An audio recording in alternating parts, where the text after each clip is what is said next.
ముఖ్య ఉద్దేశం ఏంటంటే ఏదైనా అనివార్య కారణాలు ఏదైనా పంచర్ అయితే అప్పుడప్పుడు ఎక్కడన్నా జర్నీ చేసేటప్పుడు ఇబ్బంది పడుతున్నారు. వాళ్ళని దృష్టిలో పెట్టుకొని ఈ ఆయిల్ని ప్రొడక్ట్ కనిపెట్టడం జరిగింది. ఈ ఆయిల్ యొక్క ముఖ్య ఉద్దేశం ఏంటంటే పంచర్ సపోజ్ టైర్లో కానీ ఈ ఆయిల్ కానీ లోడ్ చేసి ఫిల్ చేసి మనం కానీ టైర్ వేసుకుంటే ఎట్టి పరిస్థితుల్లో పంచర్ అవ్వదు.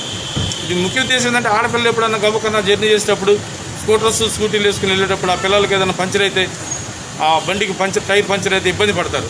ఆ ఇబ్బంది హైదరాబాద్లో జరిగిన దిశ ఇష్యూ కూడా టైర్ పంచర్ అవ్వటం వల్లే అది అట్లాంటి ఇబ్బంది జరిగింది ఆ అమ్మాయికి. అట్లా జరగకుండా ఆడపిల్లలకు కూడా ఇదేంటంటే కాలేజీల దగ్గర పెట్టి ఆడపిల్లలు వేసుకెళ్ళి స్కూటీలో కానీ దీన్ని ఇంట్రడ్యూస్ చేసినందువల్ల దీంట్లో తప్పకుండా అది సక్సెస్ అవుతారు. వాళ్ళకి ఇబ్బంది ఉండకుండా ఆడపిల్లలను దృష్టిలో పెట్టుకుని ఆడపిల్లని కాదు అందరిని దృష్టిలో పెట్టుకొని ఈ ప్రోడక్ట్ ఇంట్రడ్యూస్ చేస్తున్నారు. పబ్లిక్ దీని యొక్క అవసరాన్ని తెలుసుకొని దీన్ని తప్పకుండా ఉపయోగించుకుంటే మంచిది. వీళ్ళు కూడా పబ్లిక్కి అవేర్నెస్ కల్పించి ఎలాంటి చీటింగ్ ఏమి లేకుండా దీంట్లో ఎలాంటి మోసాలు లేకుండా పబ్లిక్కి సేవ చేయాలనే ఉద్దేశంతో దీన్ని ఇంట్రడ్యూస్ చేస్తారు. Thank you.